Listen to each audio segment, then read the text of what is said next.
Hi, it's Natalia with Enchanted Herbals. And I really wanted to get this kitchen medicine class out as a follow up to my I have some things to say about um, the coronavirus. So I stated at the end of that video, if you want to watch that, that's another video on my YouTube channel. And I stated there that I was going to do this kitchen medicine class, which I normally do as a paid for class.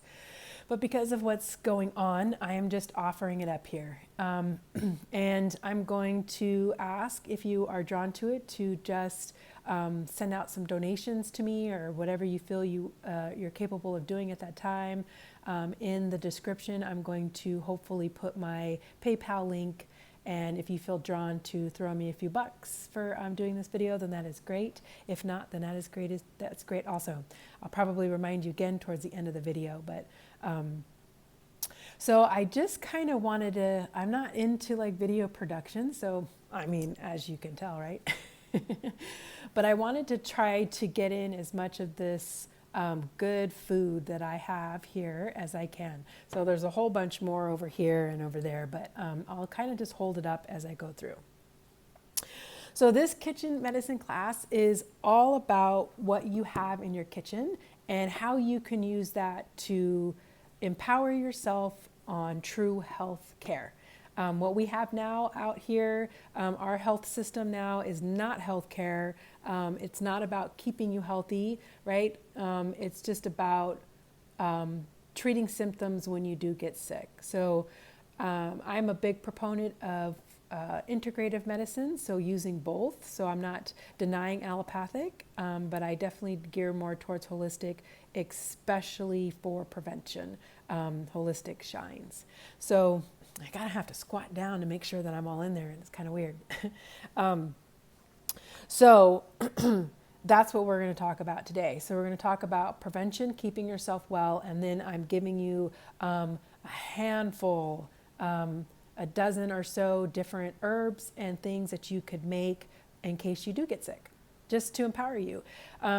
There should be a little bit of or there is a little bit of herbalism or herbalists in all of us. Herbalism has been around for thousands of years.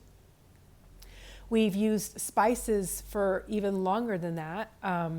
There's been spices found in Egyptian burials. Traditional Chinese medicine has been around for well over 2,000 years.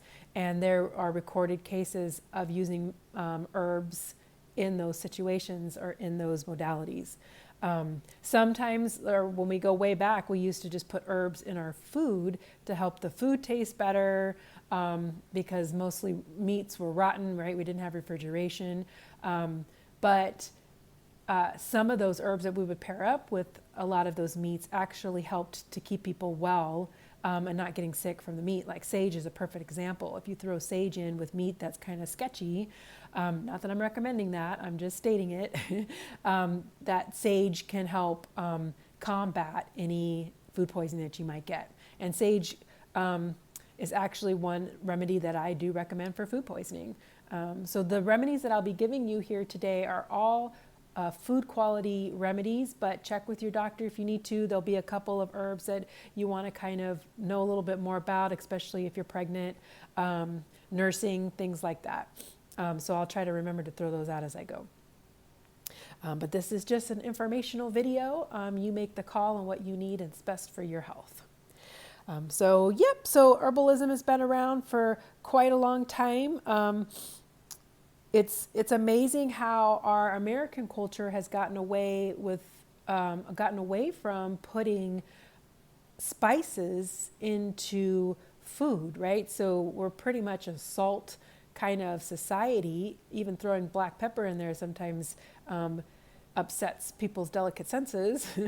But if you think about traditionally, like chais and curries and moles, these things have multiple different herbs and spices in them, and are so tonifying for the body to eat on a regular basis. So everything that I'm sharing here with you in this kitchen medicine, I encourage you to do daily, to do all the time. Some things you're going to throw in more weekly, but this is for on a regular basis. This is moving forward from this step from this moment forward and allowing yourself to find a whole new way. So if you watched the video before, that's what I was talking about. This is an incredible opportunity right now to find a different way and really learn how to take care of your body in the most optimal way for a good, long, healthy, wonderful life. And then we start to teach our children, they teach their children, they teach their children, and we start to change the world just one step at a time. So a couple of good things that I like to talk about in this kitchen medicine class is shelf life of dried herbs. Generally speaking, the finer they are, the less shelf life they have. So if you have powdered herbs in your pantry that have been in there for a couple of years, they're probably pretty spent. It's nice to just compost them or release them outside. Herbs that are more in a whole form. Okay, so those herbs can last, I say, usually about 6 months or so. I usually buy whole herb and then I grind it myself when I need it, or I grind some if I know that I use a lot of it, like cinnamon. I use a lot of. I'll grind a whole bunch of it and then use it up and then grind more. So 6 months to a year for that. Whole herbs can be a year or more. So just let your senses kind of guide you. If it still smells, is vibrant in color, you can taste it when you taste it, then it's probably still okay. They don't generally go bad. If they're gone bad, you might see mold or mites or something in it. Then it's time to toss it out and compost it. What they do is they lose potency over time. So they'll lose flavor, they'll lose pizzazz, and then when we're talking about kitchen witching or kitchen medicine, they'll lose potency for any of these ailments and things that I'm going to talk about per herb. So they'll just lose their value. I always recommend, if you can, to buy organic. Some things are wonderful cultivated.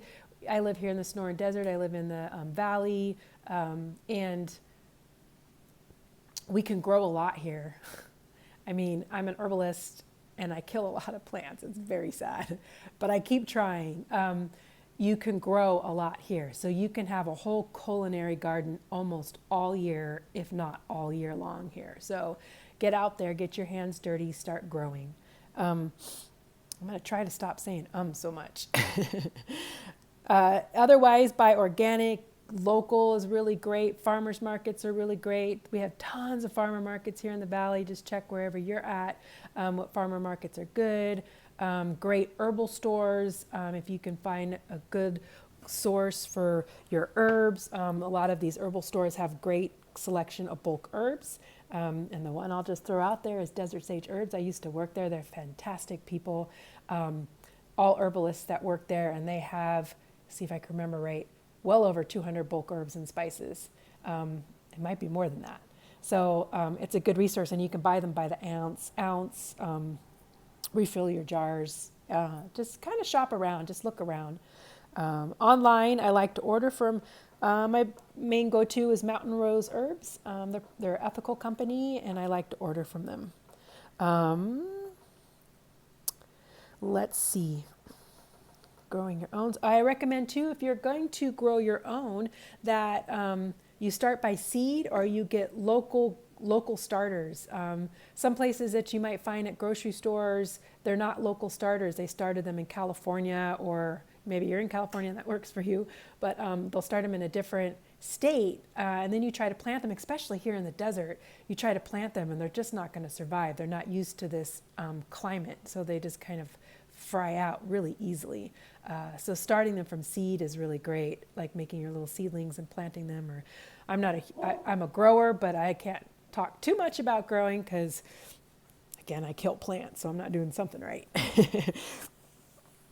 Let's see here. Okay, that's my dog Biscuit. If anybody knows how to take care of a barking dog, my poor dog barks all the time. There's a big difference between loose leaf and tea bags.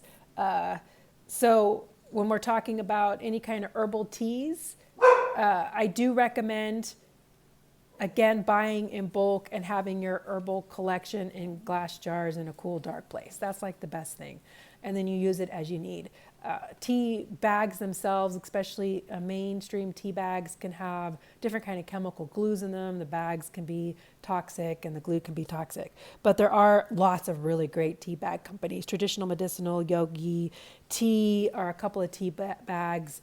Again, local teas from farmers market. Just ask them how they're bagging them up, and do your research. That's what kitchen medicine is about. That's what herbalism is about. That's what home medicine is about. You need to start learning how to do your own research. If you're researching anything about medicinal herbs online, I recommend, if they're selling something, to find a different website, although there's lots of really great websites that sell things that I do recommend. So I'll throw out a couple of them.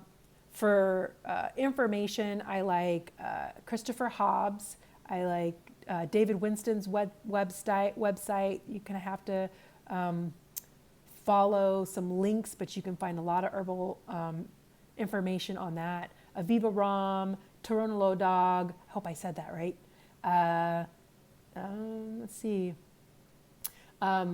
Tinctures and more heavy duty kind of medicine, or the tinctures or alcohol extracts of medicine.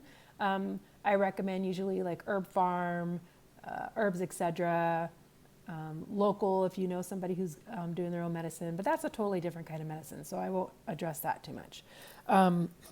But looking for information online, you'll find all kinds of information of herbal medicine online, and you just got to use your own discernment and make sure that it feels right, and the people that are posting the things online aren't boasting about magic herbs that take care of stuff that don't involve any work on your part, or cures or anything like that. Herbs are fantastic, and they've saved my life, and they're a very potent, wonderful medicine, and I recommend everyone taking them. But it's so individual, right? Like, we need to work on our diet, which is a huge part of herbalism, and we need to work on how we react to the world. So just kind of be mindful of that. If you need any more information about that, just reach out, send me a message, and I'll try to show you the right way to where you need to go. Some great authors of books are Rosemary Gladstar. Oh man, there's so many. How am I going to name all these people? Let's see, Christopher Hobbs, David Winston, oh my gosh, there's like so many. And Aviva Ram also has books out there. Donnie Yance has great books out there. Rosalie de Floret, I'm sure I'm not saying that right either, but she's fantastic. I love her so much. So I'm so sad I probably just slaughtered her name, but she's fantastic. Learningherbs.com. Let's see. Oh my gosh, there's so many. So I'll leave it at that. I hope you grabbed a piece of paper and pen, pause this and grab it, because I give a lot of information out on this class. Okay, so I think that's just kind of the start of herbalism. Oh, I guess I could introduce myself a little bit more too. So I am a holistic healthcare practitioner. I went through a Western herbalism program here in Tempe, Arizona. Well, I don't live in Tempe, but in Tempe, Arizona. Joanne Sanchez is my teacher and mentor on herbalism, and I adore her. I love her. She has a very well-rounded program. It gives you all aspects of herbalism. So if you're heading towards the valley, or you think you want to, or you want to do herbalism and you want to do a program, it's a fantastic program to do at SWIHA, the Western Herbalism Program. And let's see, I'm a yoga teacher, mom. I homeschooled my mom. I homeschooled my kids. I have two fantastic, beautiful children. They came out so well. I'm so super proud of them.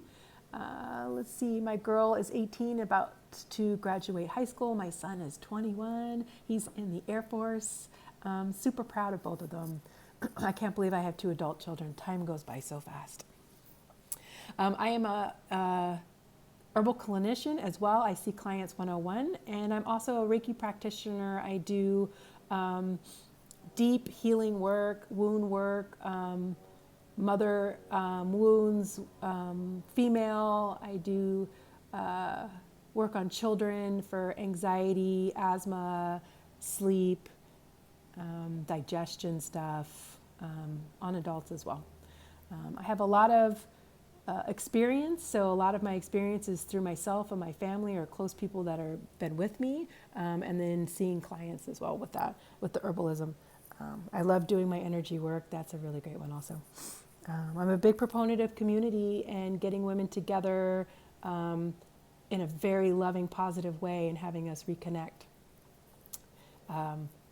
the way that we really should, in a very supportive way. So, all right, I'm an earth lover. I love to hike. I love to go outside.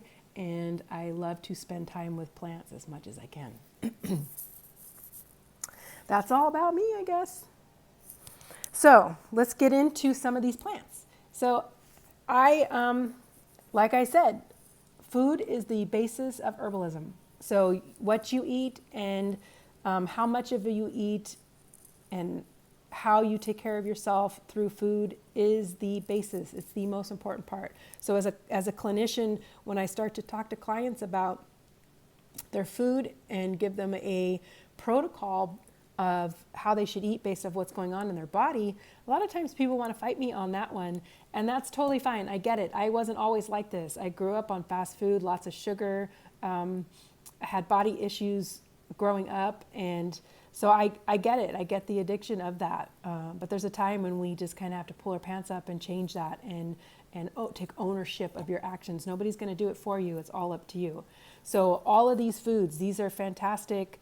I have beets and cucumbers and carrots and celery and fennel, oranges and greens, beets, I already said that, apples, lemons, all of these things. These are things that are generally in a good, healthy kitchen. So even like garlic and ginger and turmeric and spices, apple cider vinegar, salt, pepper, cinnamon, honey, a good raw local honey. These are things that we find in our kitchen. And I don't know if you knew, but most of them have a huge medicinal property. Some are like pretty potent medicinal, and some are medicinal because they support your body into staying well. They give your body what it needs. Mushrooms is a great one too. So these greens are going to give the body the nourishment it needs to build a healthy body. So the body wants to do nothing but survive in this moment. Your physical body does not think about the future. It thinks about how it's going to survive right here, right now. That's why sometimes the body can keep moving forward, even though it's like detrimentally injured, right? It's just trying to survive right in the moment. So give it what it needs. If we give it what it needs, then it'll start to work better, it'll start to strive, and it'll draw you back into wellness. Now that all depends on how far you've gone down onto the scale of illness and how much damage you've done in tissue in the body. Now I believe in miracles, but there is a lot of work, and sometimes we just have to coexist with things that are going on in our body, but still treat it as great as we possibly can, still give it what it needs. I use a good example. I like to use this example of calcium. So calcium is needed for proper bone, right? We think of bones for calcium, but also proper heart function, the pumping of the heart, the contracting of the heart. And when we get low in calcium, our body will do whatever it can to protect its vital organs. So to protect the heart, let's say. So it'll actually has a mechanism, has enzymes that it'll release to break down bone tissue to release calcium into the bloodstream if it needs it to protect vital organs like the heart. Now, calcium needs multiple different friends to absorb properly. So it needs a good vitamin D friend, it needs some magnesium friends, some boron friends. So it needs other supplement friends to help your body absorb it.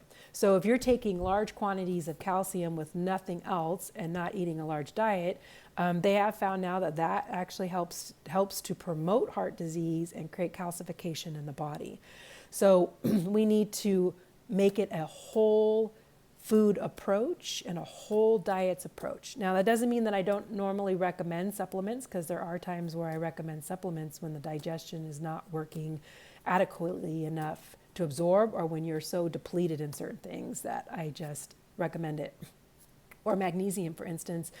the soils are so depleted in magnesium that I always recommend people take magnesium, especially if you have things that like asthma or things that are contracting kind of issues.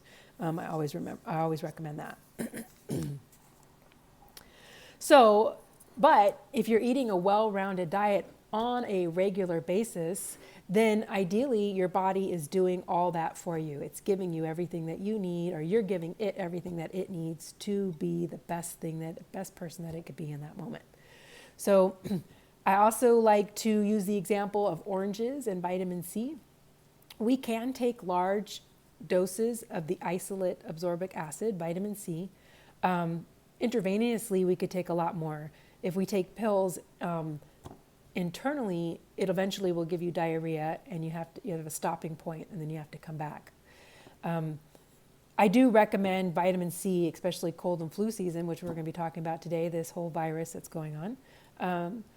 But if you are eating foods that are high in vitamin C, like oranges or kiwis, a lot of greens have vitamin C in them, berries, then you're getting a whole food form of vitamin C. So now you're getting the buffers that are added into it, all the other things that help your body absorb it and use it better. But if you're looking into getting, 1,000 milligrams of vitamin C a few times a day when we're not feeling good, we're sick, or you have adrenal problems or something, that's a lot of oranges to get 1,000 milligrams. But when we eat oranges, we're going to absorb it a lot better. So when we eat the whole food that has that vitamin in it, we will be able to absorb it better. A good resource for that is Mega Foods. I love Mega Foods, and I have no stake in any of these businesses that I am throwing your way, so it's just recommendations. Mega Foods is one of my favorite whole food supplements.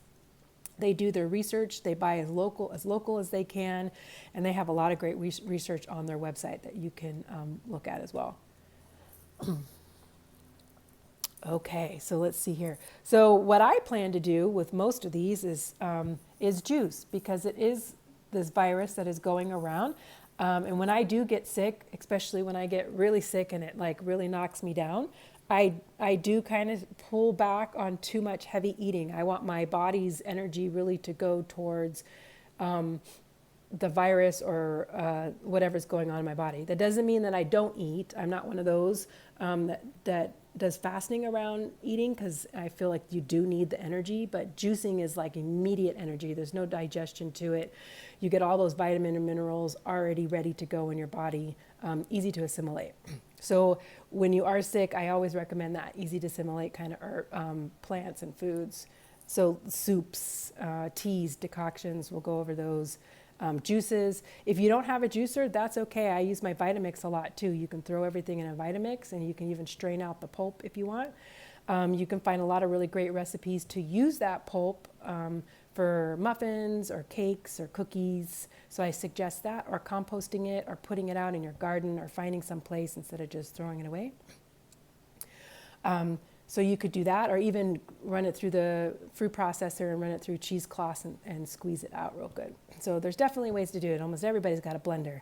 Not everybody has a juicer. So you could do that. You could also roast the vegetables. That makes it a little easier to digest, especially in the fall and winter seasons when we prefer warmer foods in our body anyways. So you could do that. I suggest just getting an array of colors. Get as many as you can in your diet. I always recommend in the least to get your greens and get your berries in, and mushrooms. So those are like my biggest pushers. If you're gonna do anything, is get those in. You will feel a difference. These greens, they're this color because of the chlorophyll that's in there. So this green pigment and this chlorophyll helps to oxygenate your blood, so you can breathe deeper, but it also helps to build good blood and tissue in your body. So I recommend greens for everything. It's high mineral content. The basis of all disease and imbalances, especially chronic, is malnourishment. We're not getting enough, and then our body starts to rob from one place or the other. It's trying to survive, and then we get deficient, and then it starts to create a cycle in the body. Vitamin C is a really simplified example of that is your adrenal glands, which is our stress responsor glands. It's our little kind of party hats that sit on top of our kidneys. And they release cortisol, they release these stress response hormones. When vitamin C is like the food for the adrenals, it really helps the adrenals to function properly. And vitamin C and magnesium, we use a lot of those. They're incredibly anti-inflammatory for the body. Squenching all the inflammation that we're putting in it by how we're eating, how our lifestyles are. We're just creating this chronic inflammation in our body all the time. And those two in particular, a lot do. But magnesium and vitamin C help to bring down inflammation, especially like magnesium too. And when we get depleted in those, we get secondary issues. Magnesium, we could start getting leg cramps, waking up with cramps, bad cramps of any kind.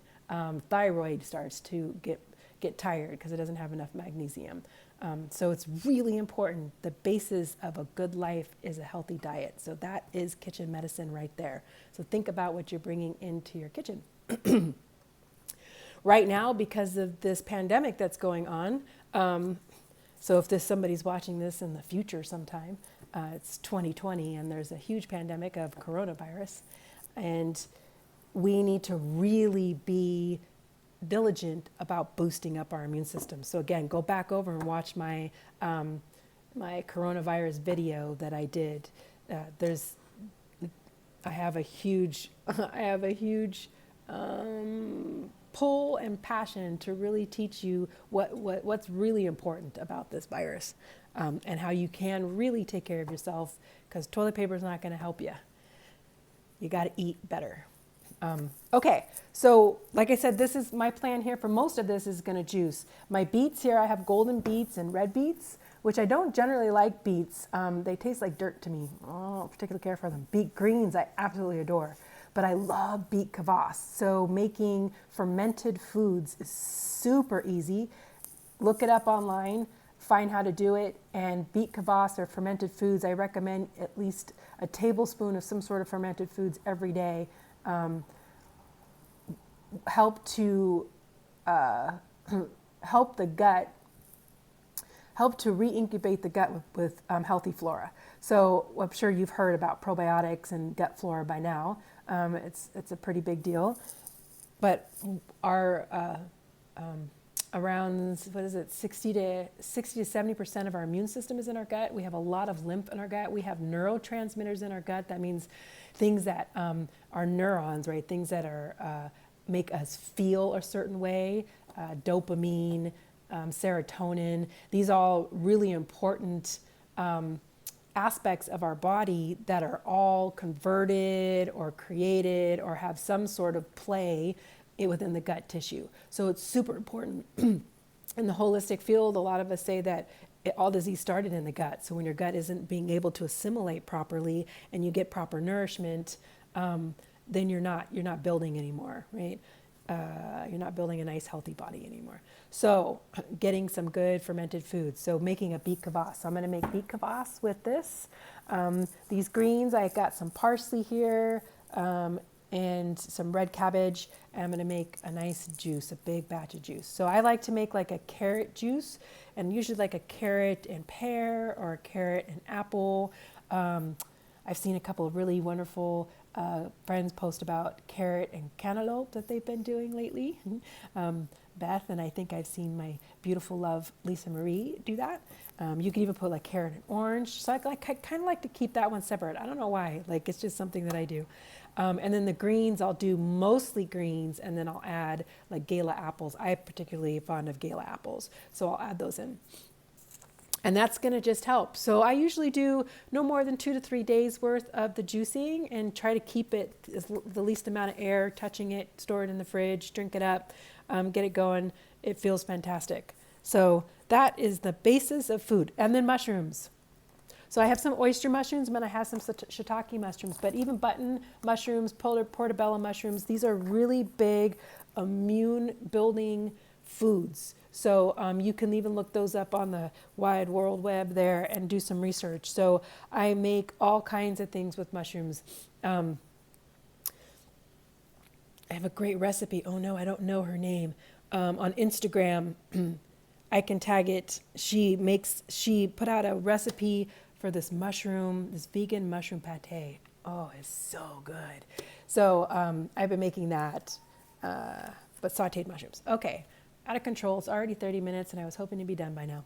So now I'll get into a few herbs. So I really wanted to touch on a few really great herbs that most everybody has in their kitchen. So, and that's related to a virus, so viral. So right now, oregano is one. So this is just a fresh oregano. Dried oregano works too. So if you are making soup, I make a great sicky soup. I throw a lot of oregano in there. Oregano, thyme are one of my favorites. So oregano is an incredible antiviral and antifungal. So I usually always have it in my kitchen. So that one is a really great one. Just some mint. So mint is a nice soft antimicrobial, but mint drink it hot.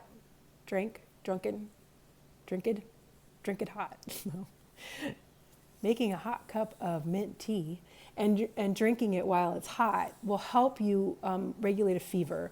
So it'll help to kind of break the fever, open up the pores, displace that heat, and allow you to be a little bit more comfortable. So that brings up a good point is I want to talk fevers. So fevers are really important. Fevers are there to make it uncomfortable for the virus or bacteria that's happening. Our body has a fever for a reason. So we definitely have become a society where we don't want symptoms anymore. And we use different products to take away symptoms because they're uncomfortable. Now that is warranted sometimes, but for the most part, if you can let your fever go, then it's really great. A good fever for an adult is 101, 102 is kind of pushing it. Adults can't take as high of a fever, so you start getting up to 103, 104, it's going to get really uncomfortable and you're going to need to figure out how to bring it down. So doing a nice cup of tea with peppermint leaves or spearmint leaves, elderflower. I'll give you a little recipe in a moment about a nice fever tea. A tepid wash rag on the back of the neck, something to just kind of bring it down. The feet, putting a tepid washcloth on the feet. Kids can do a little bit higher fever. Kids can be okay with 104 fever. That's a really good fever. But it starts to get up a little bit higher than that. It's not only uncomfortable, it's pretty dangerous. So it is something to just be mindful of. But a healthy fever is something good to have. Don't be afraid of it. It's going to help you get better a lot faster if you can let it go. So that's just little mint, right?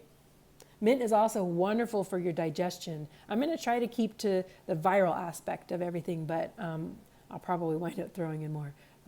Mint is a great one to have around. Ginger.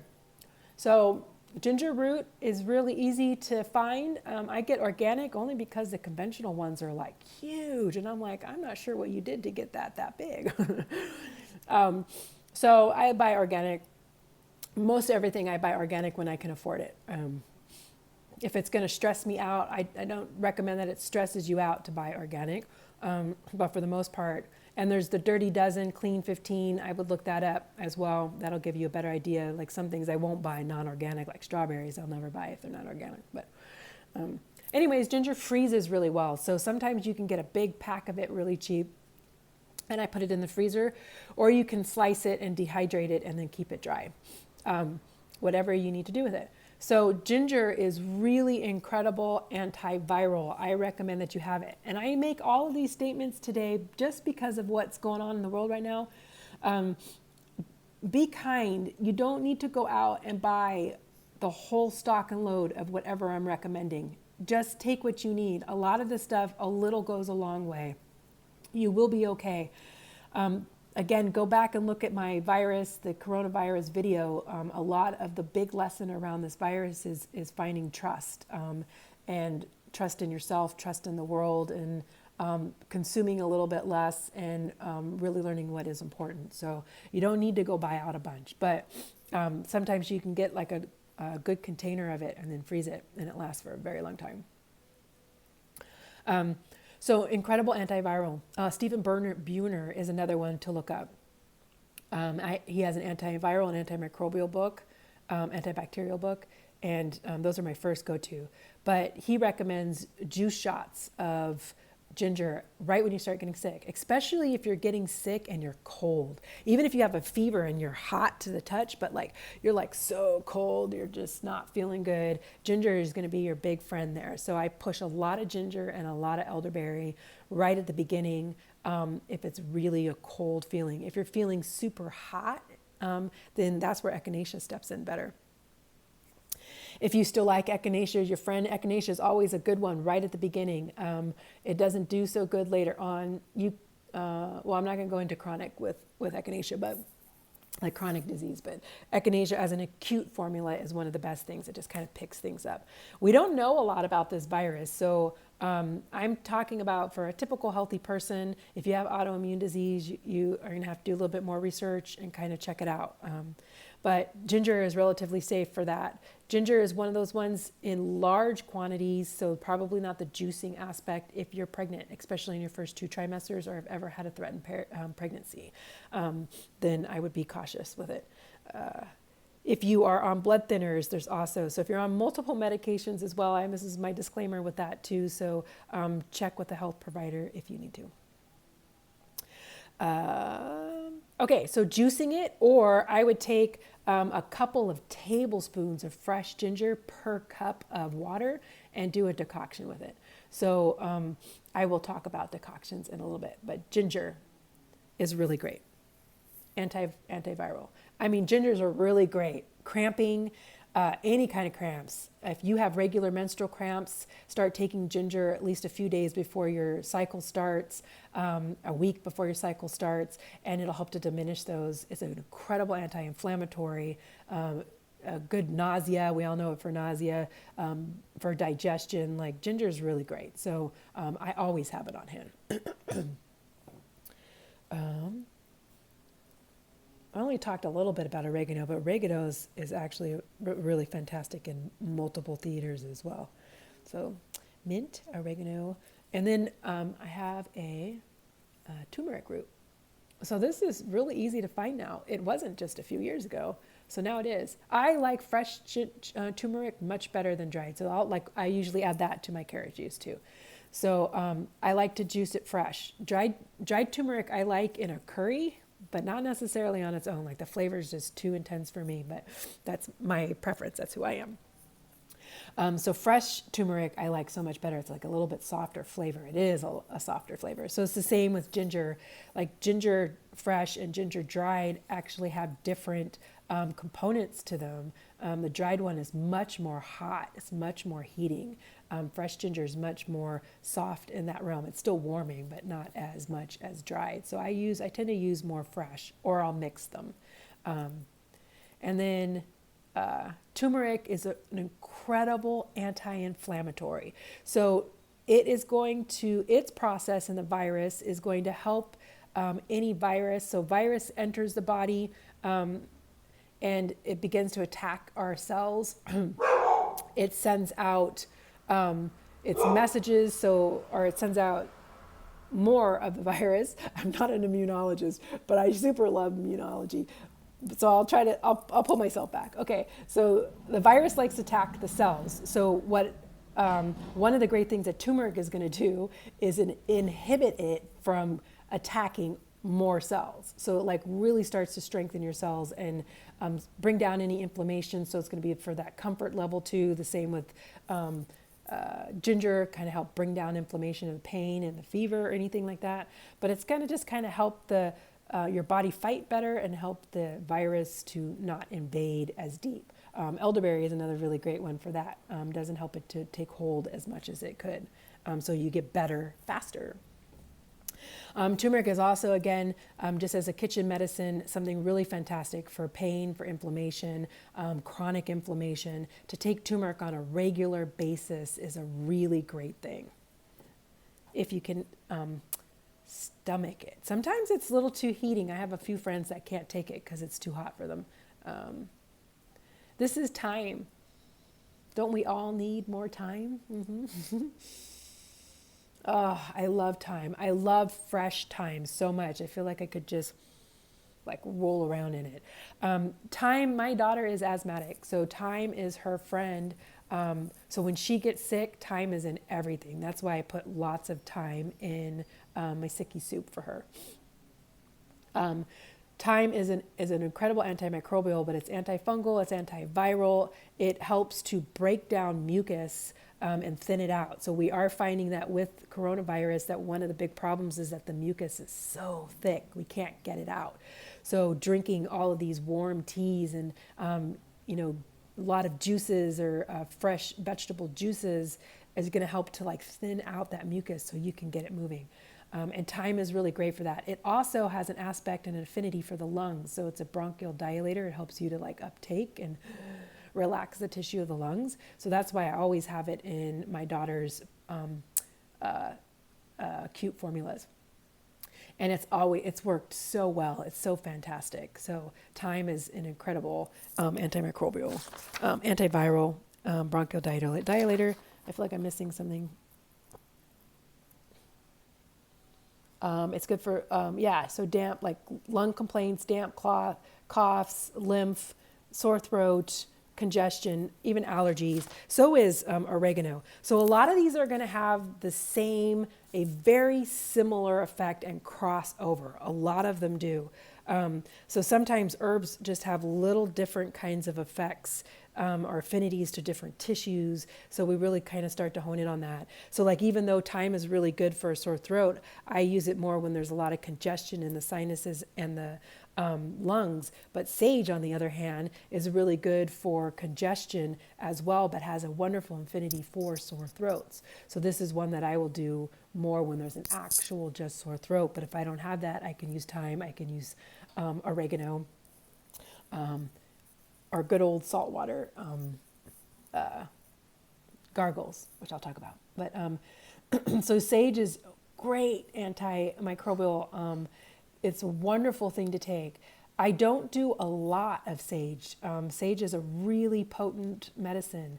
And if you are pregnant, I don't recommend sage at all. And if you're breastfeeding, I don't recommend it either. Another quick side note, like parsley, they actually dry up milk. So sage is very drying, and parsley does. So they will dry up milk. So if you are nursing, then those are something for you as well. But if you're trying to dry up your milk, then it'd be nice to have. Sage is fantastic. So I will talk about this too. I make a sage honey, and it's really fantastic for sore throats and congestion. Fevers also, sage is really great. If you drink a warm cup of tea, it's going to help you sweat. It's going to open up pores. If you drink it cold, it's going to cool your temperature down. So it's one of our great hot flash friends if you're really running hot. Not something I would do with a virus. I would let your fever run and not necessarily drink it cold. I would drink it warm so you'd be more productive. Okay, where am I at here?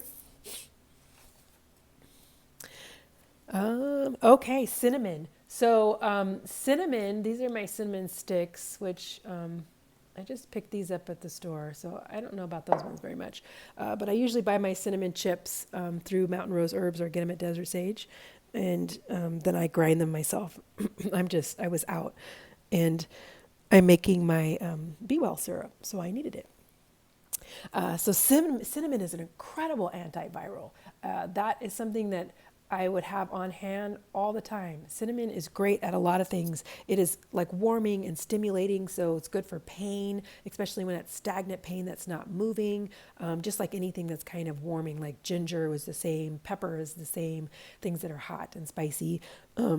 Ginger is really great for it. It increases circulation. We've heard a lot of really great things about ginger and balancing blood sugar, taking tablespoon doses daily to help keep your blood sugar level. It helps with congestion, digestion, and cramps, pelvic pain. Ginger is the same for that. Antispasmodic, diarrhea, because it can be kind of like astringent, like drying, or pulling to tissue. Not really used in the first trimester, especially in therapeutic doses. As a culinary herb is fine. and a great antiviral. So if you've heard of chai tea is such a great medicine. It has a lot of potent antiviral and antimicrobials in there. So if you like chai tea, I suggest drinking it. Just start drinking it every day as a tonic. It usually has like cinnamon and cloves. Cloves are an incredible antiviral, antifungal, antiparasitic. Cloves are really great. It usually has pepper, which is also really opening to the pores, good for pain, anti-inflammatory. Ginger, it usually has ginger, cardamom, and coriander. Like these are all just in a typical chai tea. So get a good therapeutic dose. So when I make mine at home, especially therapeutically, or my dad would say therapeutically, I do a good tablespoon per cup. Like I want it to taste good. And then I do half the tea. I do mix it with some good raw honey, and then I do a half of some sort of alternative milk, and I make it into a really great tonic. It's so delicious. I made one just last night with astragalus to kind of help. I'm like really dry right now. I have bad allergies. So I made that to help with my lungs and how my dryness is feeling. Let's see. 45 minutes. I am like way off. Okay, so I did that one. Garlic, onion, I'll talk about that in a second. Talk about that one. Let's see. Another one I'm just going to mention real quick is like anise seed. If you have anise, anise is really good for the lungs. Fennel is fantastic for digestion, for gassing and griping, and your tummy is like really gassy. Fennel is really great for that. Like the fennel seeds, just take a handful of them, throw them in your mouth, and the gas, you'll just feel it go. Maybe you got to step outside a little bit so you don't bother everybody around you, but I don't know. Rosemary.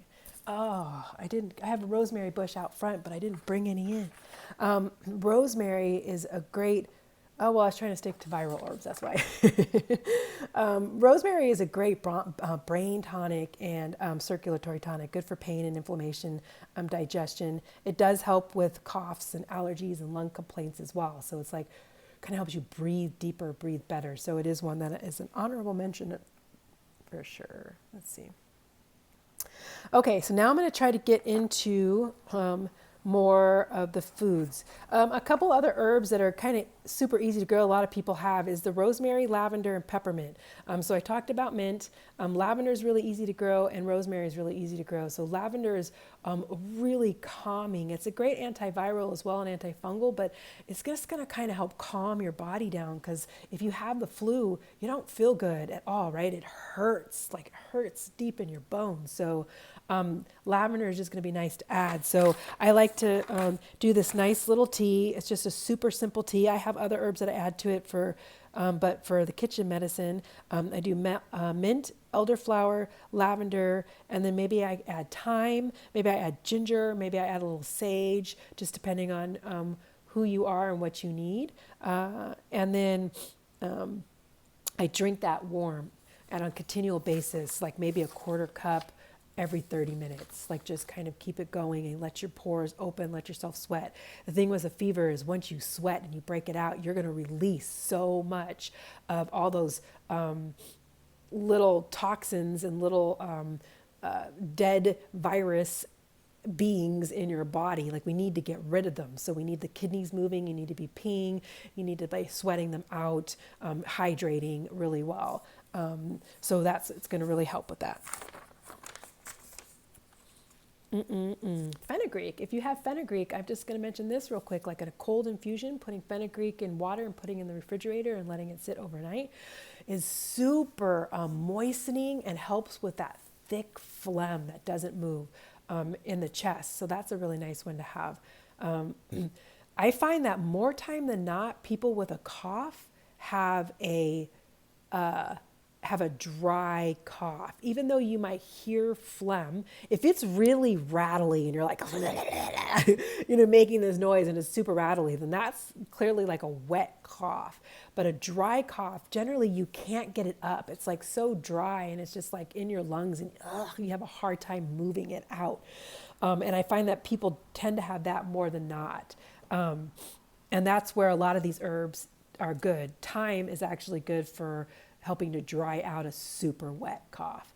So I usually add moistening herbs with it because my daughter tends to be dry. Oregano can help also. Sage can help also if it's like super wet. Ugh. But this virus that's out right now, the coronavirus, from what I've read so far on herbal forms, is that it's a very thick mucus and it's hard to expel. So getting those herbs in there that kind of help you move through it and that are antimicrobial. So fenugreek is a nice one to add in. Even warm lemon water, if that's all you have, warm water with half a lemon squeezed in it. Maybe you're putting some good local raw honey in it. Maybe you're throwing any of these other herbs in there that I've mentioned, will help to break up mucus. So even with kids with whooping cough, a lot of times I'll recommend that because that's what happens is it gets so thick and it starts to coat in the esophagus and your trachea, and then you can't expel it, right? So it creates all kinds of inflammation. Inflammation in the throat, though, remember our sage, unless you're pregnant. The light outside just dimmed, so hopefully it's all good.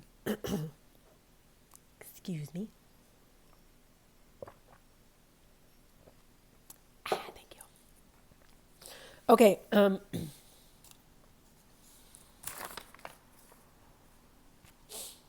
gave you my favorite tea. Foods, juicing, blending, cooking, chopping, eating raw, whatever you need to do. Just get these fruits and vegetables in your diet. A whole food diet it means a whole food diet. So you want to get as much fruits and vegetables in your diet of multiple colors and foods, but multiple colors, but also beans and legumes, things that are closest to their natural state. So if you pick up a packaged food and it has a whole ton of ingredients in there, you're just going to put it down. Don't even read it. Even though some of those ingredients, especially if they're vitamins, they might have technical terms for them and you might not understand what they are. It's sometimes it's just too much, right? Just look for things that have the least amount of ingredients and things that are as basic as they can be. So like lentils is just a lentil, right? Like, so you just want to look for whole food, back to the basics. I'm more, although I don't do any dairy, but I'm more of a butter person, not a margarine person, a different kind of fat. Butter is something that the body already knows. I'm a more saturated fat person, not a hydrogenated fat or not vegetable fats. Some of them like canola oil. I'm not a fan of any of those. I do coconut. I do some coconut. Being mindful about that, and I do avocado and olive oil. I do a lot of avocado and olive oil for my fats. So I usually do this class in an hour, so I'm doing pretty good. Let's see if I can blaze through the rest. The difference is with my class is you get these wonderful keys of applications and ailments and like how to easily identify and use the herbal remedies for them. Okay, let's see. So now we're going to get into a couple of applications and then a couple of recipes. So first I'm just going to mention apple cider vinegar and local raw honey. I do recommend local raw honey, not pasteurized honey. And if it's local to you, it's even better. Just take what you need, what you think you're going to use. And then apple cider vinegar, raw apple cider vinegar. I like it with the mother in it because it's a fermented product, and I use this a lot. So there's a big movement with apple cider vinegar and just drinking apple cider vinegar by itself, which can be tonifying. I'm not trying to argue with anybody that's out there because I know there's a lot of people who really like it. My main recommendations for that is to dilute it and to rinse your mouth out afterwards. Apple cider vinegar does draw minerals out, and I have heard of people breaking their teeth by continually drinking apple cider vinegar and not rinsing their mouth out. That's all I'll say about that. I always have brandy in the house. I'm not a drinker, but I always have brandy in the house because I'll tell you why in a moment. I'll give you a recipe. And my honey I always have in the house. I usually make all kinds of medicinal honeys. I love thyme and lemon together. I used to sell lots of different products when I did vending. And thyme and lemon, lavender honey, ginger honey, and sage honey were my popular ones. And elecampane I would make. So it's really easy to make, but I probably have more information on that on my Instagram page. So my Instagram is Enchanted Herbals. You might be able to go look over there. I think I have a recipe on making medicinal honeys in there. And my Facebook page is Natalia's Enchanted Herbals. So they're generally the same thing. Sometimes there's different things on them, but that's a different class. Okay, so garlic, onions, lemon, these things are fantastic. So lemon is really great for helping kind of boost up the immune system. High vitamin C, food for the adrenals, right? Remember our stress responders. I have lemon in a lot of things when we don't feel good. Onions is high in quercetin, so it thins out mucus. So it's really great for allergies and this, virus of having this thick mucus. So using a lot of onions, and then garlic. Like, what can I say about garlic? The thing is with garlic is that I always add it at the end if I'm cooking when the heat is turned off. It's like the last. I want it as fresh as it could possibly be to keep all of the volatile oils and everything that's in it. So I use a lot of garlic.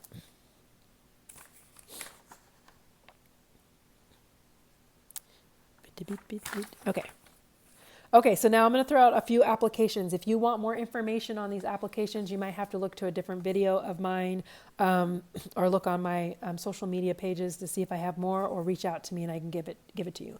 So the medicinal honeys, always great to have on hand. So remember, we're talking about kitchen medicine. It's generally stuff that you already have in your kitchen. Oxymills is a honey and apple cider vinegar concoction that you can make. So fire cider, we'll talk about that in a moment. Steams. So because I'm like dry right now, I've been doing these steams, and steams are really easy. I just do lavender. It's what I had. I had lavender, thyme, and I put some rosemary in there. It felt so good. It was so wonderful.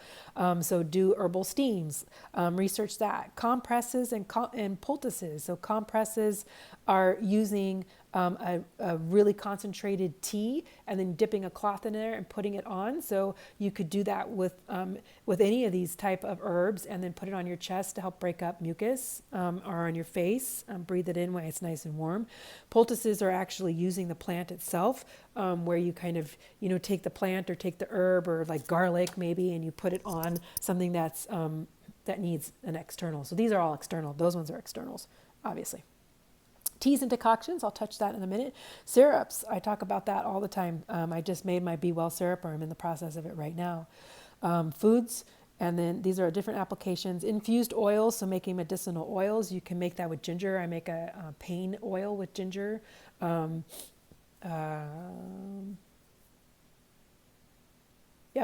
And then gargling. Don't discount gargling. If your throat hurts, warm, good salt water is fantastic. I do warm salt water, and I might make a tea out of sage, and that's my water, and then I add salt to it, and then I gargle it. Fantastic. And then washes, where you just, obviously are just washing it over your body. So right now with the flu, I'd recommend making yourself some honey, some oxymills, thinking about steams, doing daily steams. I did that for my kids a lot when they got sick. Hydrotherapy is another one. This is fantastic. I suggest you look that up as well. It's a really easy home remedy. All you need is hot water, cold water, some clean cloths, something wool. If you're doing it on your feet, you just need your wool socks and a clean pair of socks. It has been a lifesaver. My daughter used to get so sick, she'd be in the hospital every year, and hydrotherapy released so much congestion in her face and her lungs that she was able to not go to the hospital a few times. So fantastic. Okay. A lot of the syrups, things, always be mindful when you're using herbs. Sometimes you can do a second brew on herbs and use it and drink it as a tea if you're doing decoctions or syrups, and then compost them, let them go, let them be free, honor them. Okay, so a couple of remedies is fire cider. So look that up. There's a ton of different, it's totally personal. Be creative. You can find the basic recipe. Rosemary Gladstar has a great one. Just look it up on YouTube. And That one is really great for sinus congestion, for breaking up this congestion in our body. So that one is a really great one to start making now. An onion garlic soup or syrup, also look that up. Rosemary Gladstar talks about it. Just put it in the search for YouTube. Really easy to make. Again, it's going to help loosen and thin out mucus and antimicrobial as well. The warm lemon honey water, you can add ginger to it, you can add mint to it, thyme, you can add orange to it, like whatever, like, just be creative, make it and drink it. This will help thin out mucus again and break it up. The ginger juice or the super strong decoction. So I do like 2 tablespoons of fresh ground ginger per cup of water, and I do a decoction, and I'll explain that in a second. Hot toddies. Yep, that's right. Hot toddies. I would take hot toddies, and I don't really drink. I take hot toddies way over NyQuil. Nothing bad about NyQuil, I guess. I can't probably say that, but I would take hot toddies. So hot toddies is basically, it's classically is whiskey, and I can't stand whiskey. So I do brandy because brandy is a bronchial dilator, and I have an asthmatic in my house. So I do a shot of brandy to a cup of boiled water tea, so some sort of tea. Again, you can make whatever herbal tea you want. Maybe you went out and you bought a cold seasoned tea and you have that on you, or you already have one prepared, or you make one with ginger and thyme or mint, like lavender, whatever you have. And then a half a lemon and some honey to taste. And it works like a charm. All ages, works like a charm. So just be mindful of how much you give. If you do decide to give it to your children, again, I'm not telling you to do that, but just be mindful, keeping in mind that NyQuil also has alcohol in it, so it's not a taboo. This is classic medicine. This is kitchen medicine. So decoctions are when you take harder type herbs or spices like this ginger or this turmeric or cinnamon, any of those tougher ones, and you do a gentle simmer with it covered on the stove for at least 20-30 minutes. And then you let it sit and let it steep for about the same amount of time. An infusion is a lot of herbs in water. So a cup or so, I do a cup at least, usually a half a cup to a cup of herbs in a quart jar. And then cover it with boiled water and let it steep overnight. So it's a long steep with a lot of herbs. A medicinal tea or just a tea is generally a tablespoon or a teaspoon, depending on the plant, per cup of water. So like thyme, I would do, if it's fresh thyme, I would do a tablespoon. If it's dried thyme, I'd do a teaspoon. Sage, I do a teaspoon. Fresh sage, you could do more, but again, be mindful if you have any contraindications. Mint is going to be a tablespoon of fresh. Oregano is going to be a teaspoon or so. So those are the difference between those.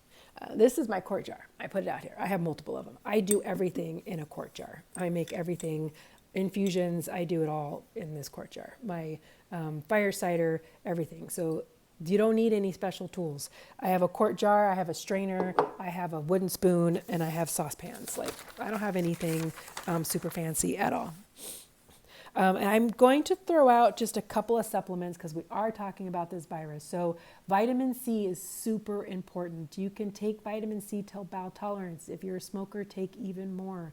I'm suggesting in the flu season, the cold and flu season, but this particular one also, it is the same. I suggest no matter what, at least 2,000 to 6,000 milligrams of vitamin C. So again, it's going to depend on how well you tolerate it. If you get diarrhea, just back down to the dose before. Vitamin D, when it's cold and flu season, you could take 4,000 IUs of vitamin D easily. I recommend D3. I do not recommend D2. Sorry, vegans. Finding whatever works for you is always best. And zinc, you can take zinc. You could take upwards of 20 milligrams daily for a shorter period of time, for 4 or 5 days when you're sick. So you can find some fantastic elderberry zinc lozenges. Those are usually pretty good. And then I always recommend magnesium just because I always recommend magnesium. Again, magnesium will give you diarrhea too when you take too much. So you can start one or the other. And then maybe I'm just throwing in like some spirulina, some sort of like algae, or these like dark green leafies, because that beta carotene is really needed to build healthy tissue.